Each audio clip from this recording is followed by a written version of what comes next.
সংখ্যা যাতে কম হয় এজন্য আমাদের ছেলেকে পুড়িয়েছিল। তোমার ফেসবুকে জানাবে, কেউ তোমার কাছে যাবে, তা নাহলে মনে করেছে যে আমাকে পুড়িয়ে দিচ্ছে, আমাকে কেউ নিয়ে যায় না যায়, অথচ আমার বাবা মা জানুক যে আমাকে পুড়িয়ে দিচ্ছে। তখন সে আমার প্রতি রাগ করে বলল, আম্মু তুমি কি পাগল হয়ে গেছো আম্মু? জাহাঙ্গীরনগর তো কোনো সংঘর্ষ হয় না, সেখানে তো কোনো ভাই বোন তো বিপদে নেই। এখানে যে আমার ভাই বোনরা গুলি খাচ্ছে, মারা যাচ্ছে, তাদের সাহায্য করা বাদ দিয়ে আমি কি করে জাহাঙ্গীরনগর যাবো আম্মু? তুমি কেমন স্বার্থপর মা, তুমি আমার ভাই বোনদের রাস্তায় ফেলে তুমি আমাকে জাহাঙ্গীরনগর যেতে বলো, আমি তো জাহাঙ্গীরনগর যেতে পারবো না।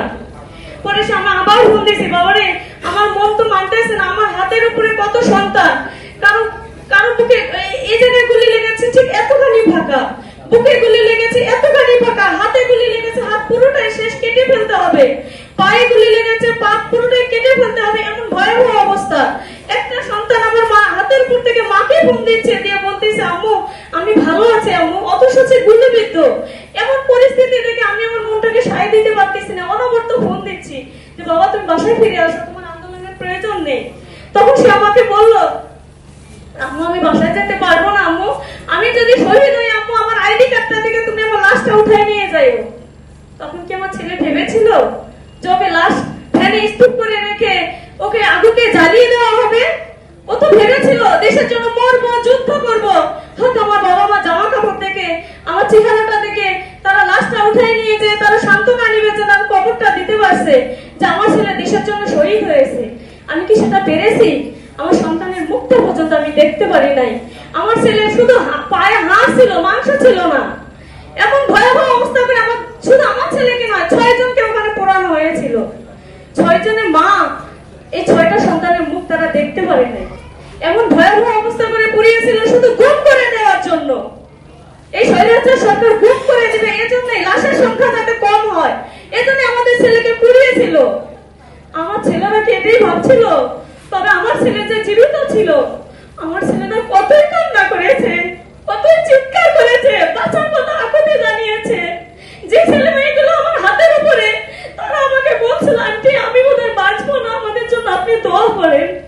আমার ছেলে কি কারোর কাছে কিছু বলেনি? আপনাদের কি সেটা মনে হয়? ও কি বাঁচার জন্য চেষ্টা করেনি? ও অবশ্যই চেষ্টা করেছিল।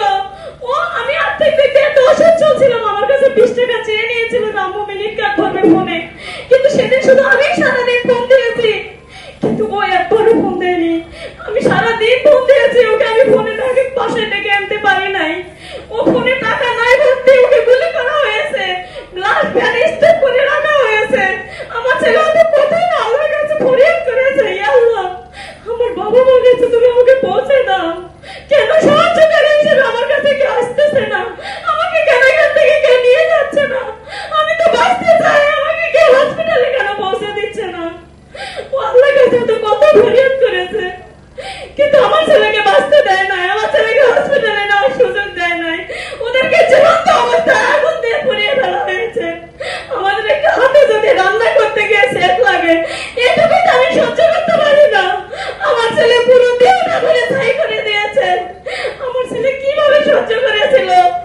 আমি যখন ওর লাশটা পাই, ওর লাশের পাশে ওর হাতে মুঠের ভিতর ফোনটা ছিল। কোন মৃত ব্যক্তিকে হাতে ফোন নিতে পারবে? কোন মৃত ব্যক্তি হাতে ফোন নিতে পারে? ও ফোনটা হাতে নিয়েছিল, ওর ফোনে টাকা ছিল না। আমাকে জানাবে, হয়তো ফেসবুকে জানাবে, কেউ তোমার কাছে যাবে, তা নাহলে মনে করেছে যে আমাকে পুড়িয়ে দিচ্ছে, আমাকে কেউ নিয়ে